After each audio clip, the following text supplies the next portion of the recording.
Hello, good morning all students. Last વિડીયોમાં આપણે valuation of share start કર્યું હતું. We have learn about its method of valuation of share. Okay, net asset method અને બીજું નામ છે એનું intrinsic value, then yield method or market value. Okay, આ બે નામ યાદ રાખજો. નોર્મલી ક્વેશ્ચનમાં આનો ઉલ્લેખ કરેલો હશે, net asset valuation method or intrinsic value and yield or market value, and the third one is fair value, most important and most easy. fair value નો formula intrinsic value plus market divide by 2 અને ક્વેશ્ચનમાં તમને normally ફેર value જ પૂછાશે. Okay, તો આપણે ફેર value find out કરવાની આવશે, એટલે એના માટે આપણે ઇન્ટ્રિન્સિક અને માર્કેટ બંને ફાઇન્ડ આઉટ કરવાની આવશે. એના સ્ટેપ આપણે લાસ્ટ વિડીયોમાં જોયા હતા. Today we are going to start sum in this chapter valuation of share. Okay, તો let's start the first sum of this chapter. Balance sheet of Ajay Limited as on 31st March 2020 was as follow. Ajay Limited નું balance sheet આપેલું છે. Balance શીટમાં જોઈએ, share કેપિટલમાં 20,000 equity share 100 each, total 20 lakh, 10% preference capital, P&L balance 12% debenture 2 lakh, creditors and bills પેયેબલની value આપેલી છે 140, 260. અસેટ્સમાં જોઈએ તો અસેટમાં આપણી પાસે છે land and building, less depre, furniture છે, મશીનરી, ગુડવિલ, ઇન્વેસ્ટમેન્ટ છે, and stock, debtors and cash balance. And જે અડર ઇન્ફોર્મેશન આપી છે, goodwill of the company has been value 1,20,500. ગુડવિલની વેલ્યુ આપી દીધી છે. The present market value of land and બિલ્ડિંગની પ્રેઝન્ટ વેલ્યુ આપી છે. Market price of furniture is 10% high and market price of stock is 20% less. Okay, furniture and stock માં increase decrease કરીશું. The expected rate of return on capital employed in this type of business is 10%. તો આ શું આપેલું છે? expected rate of return, જે આપણે second method market વેલ્યુમાં જરૂર પડે છે. The company's average annual profit before deducting tax at 50% is 6,50,000. Profit already given. Which one? That is before deducting tax. Okay, before deducting tax at 50% profit આપની પાસે available છે. before deducting tax profit આપેલું છે, before taxation. find out fair value of equity share. શું find out કરવાનું છે આપણે? fair value find out કરવાનું છે. Okay, તો first of all we will find out intrinsic value, then market, and last fair value. Now intrinsic value એના step સમજાવી જતા. ઇન્ટ્રિન્સિક વેલ્યુના તો સિમ્પલ સ્ટેપ છે. પહેલા વાત કરીએ ઇન્ટ્રિન્સિક વેલ્યુ. તમારે શોર્ટમાં ઇન્ટ્રિન્સિક વેલ્યુ લખીશું આપણે. તો એના સિમ્પલ સ્ટેપ હતા. શું ફાઇન્ડ આઉટ કરીશું આપણે? નેટ એસેટ નો ફોર્મ્યુલા છે total asset minus total liability, and then we will deducted any liability of preference share, that is its capital, its error dividends or proposed dividend. net asset મળશે, net asset મળી જશે. then intrinsic value નો formula net asset divided by total number of equity share. તો આપણે start કરીએ. તો અહીંયા formula શું છે? નેટ એસેટ માટે total asset minus total liability. એટલે કે તમારે ક્વેશ્ચનમાં જેટલી પણ અસેટ તમને આપેલી હોય, okay, each and every asset given in balance sheet or in other information. અધર ઇન્ફોર્મેશનમાં પણ જો કોઈ એસેટ ને લાયબિલિટી હોય કે જે બેલેન્સ શીટમાં નહીં હોય, તેને પણ આપણે કન્સિડર કરીશું. Every asset and every liability given in balance sheet or given in other information. Okay, balance શીટમાં આપેલી હોય કે નીચે એક્સ્ટ્રામાં કોઈ ઇન્ફોર્મેશન આપેલી હોય, કોઈ એની એસેટ અલગથી આપેલી હોય, તે પણ આપણે કન્સિડર કરીશું. જેટલી પણ એસેટ હશે કંપનીની, જેટલી પણ લાયબિલિટી હશે કંપનીની, દરેકને આપણે કન્સિડર કરીશું. એટલે એમાં તમારે કરવાનું શું? જેટલી અસેટ છે બધી one by one write down કરી દેવાની. Land, furniture, machine, goodwill, investment, stock, debtors, cash, and લાયબિલિટીમાં જોઈએ તો ડિબેન્ચર્સ છે, ક્રેડિટર્સ એન્ડ બિલ્સ પેયેબલ છે. જેટલી પણ અસેટ છે, જેટલી પણ લાયબિલિટી છે, બધી આપણે રાઇટ ડાઉન કરી દઈશું. અધર ઇન્ફોર્મેશનમાં બી ચેક કરી લો, જો કોઈ અસેટ કે લાયબિલિટી હોય તે પણ આપણે કન્સિડર કરીશું. બટ અહીંયા કોઈ એક્સ્ટ્રા અધર લાયબિલિટી કે આપણે અસેટ આપી નથી એમ. તો આપણે સ્ટાર્ટ કરીએ. આપણી જે ફર્સ્ટ ઇન્ટ્રિન્સિક વેલ્યુ ફાઇન્ડ આઉટ કરવાની છે. ઇન્ટ્રિન્સિક વેલ્યુ નેટ એસેટ સૌથી પહેલા ફાઇન્ડ આઉટ કરીશું. તો ટોટલ એસેટ તમને જોઈએ તો બધી એસેટ આપણે જેટલી પણ એસેટ છે write down each and every asset minus જેટલી પણ લાયબિલિટી હશે તે. Okay, every liability V will deducted from here. હવે એ દરેકની વેલ્યુ કઈ રીતે લખવાની આપણે ખબર જ છે કે જેની વેલ્યુ અધર ઇન્ફોર્મેશનમાં એડજસ્ટમેન્ટમાં હવાલામાં આપેલી હશે તો આપણે એ કન્સિડર કરીશું, otherwise we will consider balance sheet value. Okay, તો સ્ટાર્ટ કરીએ. Land and building. તો ક્વેશ્ચનમાં સૌથી પહેલા તમે જો લેન્ડ એન્ડ બિલ્ડિંગની વેલ્યુ, તો લેન્ડ એન્ડ બિલ્ડિંગની વેલ્યુ સેકન્ડ પોઈન્ટમાં આપેલી છે. લેન્ડ એન્ડ બિલ્ડિંગની વેલ્યુ કેટલી છે? 4 લાખ. લેન્ડ એન્ડ બિલ્ડિંગની વેલ્યુ આપી દીધી છે ઓલરેડી 4 લાખ. તો આપણે એ કન્સિડર કરીશું land and building 4 lakh. Then furniture. તો ફર્નિચરની વાત કરીએ તો ફર્નિચરની પોઈન્ટ આપેલો છે, ફર્નિચર ઇઝ 10% હાઈ. ફર્નિચરની વેલ્યુ કેટલી છે? 10% હાઈ. તો ફર્નિચર તમે જો 150 માઇનસ 5000 ડેપ્રી કટ કરો તો 145 છે. તો 145 પર આપણે 10% એડ કરીશું તો 1,59,500 આવશે. જો એક મિનિટ યાદ રાખજો, ફર્નિચરની જો આપણે વાત કરીએ, જ્યારે પણ તમે કોઈ પણ અસેટની જ્યારે બુક વેલ્યુ કન્સિડર કરો છો, એની અસેટની જ્યારે પણ તમે બુક વેલ્યુ કન્સિડર કરો, બેલેન્સ શીટની વેલ્યુ કન્સિડર કરો, always consider after depre value. હવે લેન્ડ એન્ડ બિલ્ડિંગની વાત કરો, લેન્ડ એન્ડ બિલ્ડિંગની માર્કેટ વેલ્યુ ઓલરેડી આપી 4 લાખ, એટલે ડાયરેક્ટ આપણે લખી દીધી.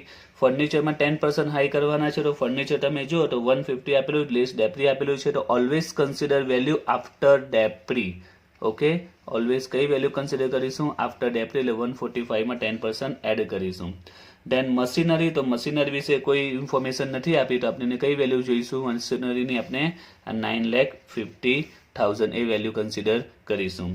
દેન ગુડવિલ. તો ગુડવિલની વેલ્યુ આપી છે 12500. ગુડવિલની વેલ્યુ આપી છે 12500, તો એ કન્સિડર કરીશું. ઇન્વેસ્ટમેન્ટનું જોઈએ તો ઇન્વેસ્ટમેન્ટ વિશે કોઈ ઇન્ફોર્મેશન નથી આપી, તો ઇન્વેસ્ટમેન્ટની આપણે જે આ બુક વેલ્યુ છે, બેલેન્સ શીટની વેલ્યુ છે, એ કન્સિડર કરીશું. સ્ટોકની વાત કરીએ તો સ્ટોક વિશે પોઈન્ટ આપેલો છે, સ્ટોક ઇઝ 20% લેસ. સ્ટોક કેટલો કન્સિડર કરીશું? 20% લેસ, એટલે જે 850 છે એમાં આપણે 20% લેસ કરીશું. ડેટર એન્ડ કેશ બેલેન્સ, તો એની પણ કોઈ ઇન્ફોર્મેશન નથી, તો આપણે કઈ વેલ્યુ ધ્યાનમાં લઈશું? એની બુક વેલ્યુ ધ્યાનમાં લઈશું. ઓકે, મે બી કદાચ ક્વેશ્ચન ક્લિયર નહીં દેખાતો હશે, હું ક્વેશ્ચનની પીડીએફ પણ સાથે તમને મોકલી આપીશ, એટલે જે તમે સોલ્વ કરો તો કેટલો પ્રોબ્લેમ નહીં આવશે. નેક્સ્ટ વિડીયોમાં હું ટ્રાય કરીશ કે ક્વેશ્ચન પણ તમને ક્લિયર જોઈ શકું. ઓકે, હવે વેલ્યુ આપણે લખી દઈએ. મશીનરી, તમને કીધું તે મશીનરીને આપણે કઈ વેલ્યુ ડાયરેક્ટ કન્સિડર કરીશું? જે બેલેન્સ શીટમાં આપેલી તે, કારણ કે એના વિશે કોઈ ઇન્ફોર્મેશન આપણે આપી નથી. ગુડવિલની વેલ્યુ ઓલરેડી આપી દીધી છે 12500. ગુડવિલનો રૂલ્સ પણ તમને ખબર હશે. ગુડવિલની વેલ્યુ જો અધર ઇન્ફોર્મેશનમાં એડજસ્ટમેન્ટમાં આપેલી હોય તો જ ગુડવિલ નેટ એસેટમાં કન્સિડર કરવાની. ને આ ચેપ્ટરમાં દરેક દાખલામાં ગુડવિલની વેલ્યુ આપેલી જ હશે. યાદ રાખજો, ગુડવિલની વેલ્યુ જો અધર ઇન્ફોર્મેશનમાં હવાલામાં એડજસ્ટમેન્ટમાં આપેલી હોય તો જ આપણે અહીંયા લખીશું, અધરવાઇઝ આપણે એમાં બેલેન્સ શીટની વેલ્યુ કન્સિડર થાય નહીં. ફક્ત ગુડવિલ માટે આ રૂલ્સ છે, જે અગાઉ આવી ગયું છે. ઇન્વેસ્ટમેન્ટ 280. સ્ટોક આપેલો છે 850 છે, એમાં આપણે 20% લેસ કરીશું. સ્ટોક છે 850, એમાં 20% લેસ કરીશું, એટલે 6,80,000. દેન ડેટર્સ એન્ડ કેશ, એ કોઈ ઇન્ફોર્મેશન નથી આપેલી, એટલે આપણે એની જે બુક વેલ્યુ છે, એટલે કે બેલેન્સ શીટની વેલ્યુ છે, એ કન્સિડર કરીશું 2,96,000. નાવ ટોટલ 280, 680, 2,96,000, 30,60,000, 4,159, 9,50,000, 1,2500, 280, 680, 2,96,000. અહીંયા એક મિસ્ટેક થઈ ગઈ છે એકચ્યુઅલી. 12 - 50 ક્વેશ્ચનમાં એડિટ કરી નાખજો સોલ્વ કરો ત્યારે. 12,50,000 આપણે કરીશું તો આવશે 11,50,000 આવશે. 11,50,000. 12 - 50, 1150 આવશે. અહીંયા કરી 1150 ટોટલ કરીશું 30,86,000 આપને મળી ટોટલ અસેટ. ઓકે, તો અહીંયા એક મિસ્ટેક હતી રકમમાં. 12 લાખ - 50 તો 1150 આવશે. ઓકે, તો આપણે 1150 લઈશું, પ્રિન્ટિંગ મિસ્ટેક છે. 12 - 50, 1150.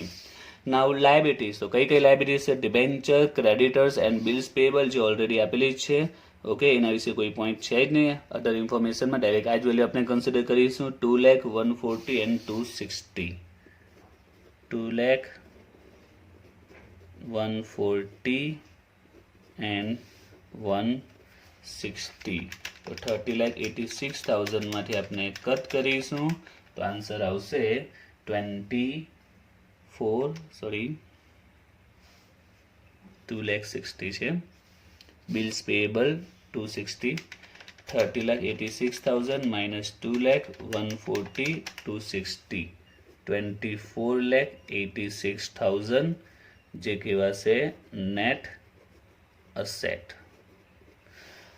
ઓકે, તો હવે અગાઉ આપણે જે ચેપ્ટર બની ગયા છે ટોટલ એસેટમાંથી ટોટલ લાયબિલિટી કટ કરતા જે આવતી નેટ એસેટ કહેવાતી હતી, બટ આ ચેપ્ટર માટે નેટ એસેટ નહીં કહેવાશે. હજી આપણે એક સ્ટેપ ફોલો કરીશું. નોર્મલી આપણે અહીંયા નેટ એસેટ લખતા હતા, ટોટલ એસેટમાંથી ટોટલ લાયબિલિટી કટ કરો જે આવતી net asset. But for intrinsic value of equity share, equity શેરની ઇન્ટ્રિન્સિક વેલ્યુ ફાઇન્ડ આઉટ કરવા માટે આપણે ઇક્વિટી શેરના ભાગને, એમના પાર્ટને નેટ એસેટ ફાઇન્ડ આઉટ કરીશું. અને એના માટે આપણે જે નેટ એસેટ મળશે એટલે કે એસેટમાંથી લાયબિલિટી માઇનસ કરતા એમાંથી હજી લેસ કરીશું પ્રેફરન્સ કેપિટલ, કે એની જો કોઈ પણ લાયબિલિટી હોય તો means its propose dividend or its arrear dividend.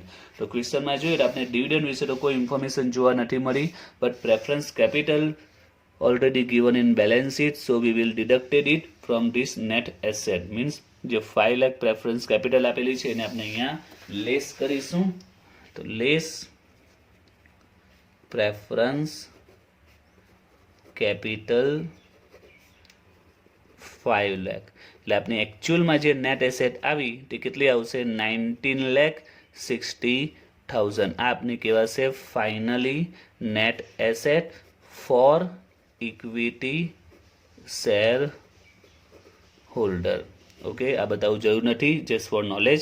આ જે નેટ એસેટ મળી છે કોની મળી છે? ફોર ઇક્વિટી શેર હોલ્ડર માટેની નેટ એસેટ મળી ગઈ છે. નાવ ઇન્ટ્રિન્સિક વેલ્યુ આપણે ફાઇન્ડ આઉટ કરી દઈએ, સિમ્પલ જ છે. જે નેટ એસેટ મળી એટલે કે 90,60,000 જે નેટ એસેટ આવી divide by number of equity share, divide by number of equity share. તો નંબર ઓફ ઇક્વિટી શેર જોઈએ તો 20,000 ઇક્વિટી શેર ઈચ ઓફ 100. કેટલા શેર છે? there are totally 20,000 equity share. Divide by 20,000 equity share, 90,86,000 divided by 20,000 equity share. Answer will be 99.3. Okay, intrinsic value complete થઈ ગઈ. હવે next step આપનું કયું છે? એ છે આપણે માર્કેટ વેલ્યુ ફાઇન્ડ આઉટ કરીશું. સેકન્ડ સ્ટેપ કયું છે? Market value. તો માર્કેટ વેલ્યુના સ્ટેપ છે તો એ સ્ટેપ એકવાર જોઈએ. માર્કેટ વેલ્યુના સ્ટેપ કયા છે તે? તો માર્કેટ વેલ્યુ માટે સૌથી પહેલાં તો આપણે સ્ટાર્ટ કરીશું એવરેજ નેટ પ્રોફિટ. એના વિશે ડિટેલમાં સમજાવ્યું હતું લાસ્ટ વિડીયોમાં કે નોર્મલી આપણી પાસે જે પ્રોફિટ હોય જો બિફોર ટેક્સ હશે તો આપણે સૌથી પહેલાં કોમન છે ટેક્સ પે કરીશું. દેન જે પ્રોફિટ આવશે તે આફ્ટર ટેક્સ કહેવાશે, એમાંથી આપણે ડિવિડન્ડ પે કરીશું. દેન જે પ્રોફિટ મળશે તે ઇક્વિટી શેર હોલ્ડરનો પ્રોફિટ કહેવાશે. એટલે ક્વેશ્ચનમાં તમારે પ્રોફિટ આપેલો હશે, તમારે ચેક કરવાનું કે કયો પ્રોફિટ ઓલરેડી ગિવન છે ક્વેશ્ચનમાં, બિફોર ટેક્સ છે કે આફ્ટર ટેક્સ છે. જો બિફોર ટેક્સ હશે તો કોમન રૂલ છે કે જો બિફોર ટેક્સ હશે તો આપણે ટેક્સ પે કરીશું, દેન ડિવિડન્ડ પે કરીશું. And if profit is given after tax, જો આફ્ટર ટેક્સનો પ્રોફિટ આપેલો હશે then we deducted only dividend because it's after tax profit આપેલો છે. એટલે ક્વેશ્ચનમાં જોવાનો કયો પ્રોફિટ છે? બિફોર ટેક્સ હશે તો ટેક્સ અને ડિવિડન્ડ બંને પે કરીશું. And if profit is given after tax then we will deducted only preference dividend. અને જે મળશે તે profit for equity share holders કહેવાશે. Then we will find out rate of dividend. તો એનું ફોર્મ્યુલા પણ સિમ્પલ જ છે કે જે અહીં આપણે પ્રોફિટ મળશે ઇક્વિટી શેર હોલ્ડરના પાર્ટ્સનો divide by total paid up capital of equity into 100. And last સ્ટેપમાં માર્કેટ વેલ્યુ મળી જશે જેનો ફોર્મ્યુલા છે જે રેટ ઓફ ડિવિડન્ડ આપણે મળશે અહીંયા divide by expected rate of return into paid up value per share ઇક્વિટીની. બરાબર છે? તો આપણને ડિટેલમાં બધા પોઈન્ટ લાસ્ટ વિડીયોમાં સમજાવ્યા હતા. તો આપણે જોઈએ ક્વેશ્ચનમાં આપણે કયો પ્રોફિટ આપેલો છે, which one profit is given in this question. તો ક્વેશ્ચનમાં તમે જુઓ તો આપ્યું છે the company's average annual profit before deducting tax at 50%. એટલે કે જે પ્રોફિટ આપેલો છે એવરેજ પ્રોફિટ છે 650 એ કયો છે? Before deducting tax, means before ટેક્સનો પ્રોફિટ આપેલો છે, મીન્સ હજી ટેક્સ આપણે ડિડક્ટ કરવાનો બાકી છે. So we will deducted first of all tax, then dividend. After that we will get profit for equity shareholder because the profit is given before tax. Okay, કયો profit આપેલો છે? Before ટેક્સનો છે, એટલે પહેલા ટેક્સ ડિડક્ટ કરીશું, ત્યાર પછી dividend, then we will get a profit for equity shareholder. Okay, market વેલ્યુમાં average net profit before tax 650 આપણે ઓલરેડી આપેલો છે. તો સૌથી પહેલા આપણે ટેક્સ માઇનસ કરીશું 50%. ક્વેશ્ચનમાં કીધું છે before deducting tax at 50%, ટેક્સનો rate છે 50%. નાવ કઈ અમાઉન્ટના 50% કરીશું? તો જે 650 નેટ પ્રોફિટ બિફોર ટેક્સ છે એ અમાઉન્ટના આપણે 15% કરીશું. 6,15,000 ના 15%, that is 3,25,000. એ આપણે માઇનસ કરીશું તો આવશે 325. After that we will deducted preference dividend. Preference dividend ક્વેશ્ચનમાં આપેલું હશે. પ્રેફરન્સ શેર કેપિટલ છે 5 લાખ, કેપિટલ કેટલી છે? 5 lakh, and rate of dividend 10%. Preference શેરનો રેટ ઓફ ડિવિડન્ડ 10%. 5 લાખના 10% કરીશું. પ્રેફરન્સ કેપિટલ 5 લાખ એને 10% કરીશું એટલે આવશે 50,000. that is preference dividend. Minus કરીશું 2,75,000 એ મળશે net profit for equity shareholder. Second step, rate of dividend. તેનો ફોર્મ્યુલા છે જે પ્રોફિટ આપણે મળ્યો છે equity shareholder divide by total paid up equity capital. તો we get profit 2,75,000 divide by total paid up equity capital. total paid up equity capital 20,000 equity share of 100 each, એટલે total paid up કેટલી છે એની? 20 lakh into 100. 2,75,000 into 100 divided by 20 lakh, we will get 13.75, and it's a rate of dividend, so we will present in percentage. 13.75%. And last market value આપણે મળી જશે. ત્રણ step છે, net profit મળી ગયો, rate of dividend, and last step market value. Formula છે rate of dividend, જે આપણે અહીંયા રેટ ઓફ ડિવિડન્ડ મળ્યો તે divide by expected rate of dividend, જેના માટે મેં કીધું હતું કે જે ઓલવેઝ ક્વેશ્ચનમાં આપેલું હશે. એક્સપેક્ટેડ રેટ ઓફ રિટર્ન પણ કહેવાય, અથવા તો એક્સપેક્ટેડ રેટ ઓફ ડિવિડન્ડ પણ એને કહી શકાય છે. Expected rate of return or expected rate of dividend. Now rate of dividend ક્વેશ્ચનમાં આપણે મળ્યો છે 13.75 આપણે ફાઇન્ડ આઉટ કર્યો છે. જ્યારે અહીંયા કેલ્ક્યુલેશન એને કન્સિડર કરીશું તો પર્સન્ટેજ શો નહીં કરીશું, ઓનલી 13.75 શો કરીશું. Divide by expected rate of return or dividend, that is already given in question, that is 10%. expected rate of return on capital employed in this type of business 10% આપેલો છે. અહીંયા પણ percentage show નહીં કરીશું, only 10 show કરીશું, કારણ કે બંને પર્સન્ટેજમાં છે એટલે કટ થઈ જશે. So we don't show percentage. Into paid up value per share. Per share કેટલા પેડ થયા છે તે, પર શેર કેટલા પેડ, અને ઓલવેઝ કયા શેર કન્સિડર કરીશું? લાસ્ટ વિડીયોમાં કહ્યું હતું ઇક્વિટી શેર જ આપણે અહીંયા કન્સિડર કરીશું. જે રીતે અહીંયા total paid up equity capital, એ જ રીતે અહીંયા paid up value per share equity share consider કરીશું. તો 20,000 ઇક્વિટી શેર 100 ઇચ, તો કેટલા પેડ અપ છે? 100 each. Okay, means 100 paid up કહેવાશે. તો 0 કટ કરીશું, આવશે 137.5. Okay, we will get its market value. Okay, તો intrinsic value and market value okay બંને મળી ગઈ છે. Now last point, we will find out fair value, અને ફેર વેલ્યુનો ફોર્મ્યુલા સિમ્પલ જ છે કે જે આપણે ઇન્ટ્રિન્સિક વેલ્યુ મળી એન્ડ માર્કેટ વેલ્યુ બંનેને એવરેજ કરીશું. તો ઇન્ટ્રિન્સિક વેલ્યુ મળી આપણે 99.3 પ્લસ માર્કેટ વેલ્યુ મળી 137.5 ડિવાઇડ બાય 2. ઓકે, તો ફેર વેલ્યુમાં કંઈ ખાસ આપણે કરવાનું નથી. બંને જે વેલ્યુ મળી છે ઇન્ટ્રિન્સિક એન્ડ માર્કેટ વેલ્યુ, બસ આપણે એની એવરેજ કરીશું. તો આન્સર આવશે એનો 118.4 આવશે એનો ફાઇનલ આન્સર, ફેર વેલ્યુ. ઓકે, અને પ્રેક્ટિસ માટે દાખલા PDF ફાઇલ હું મોકલી આપીશ.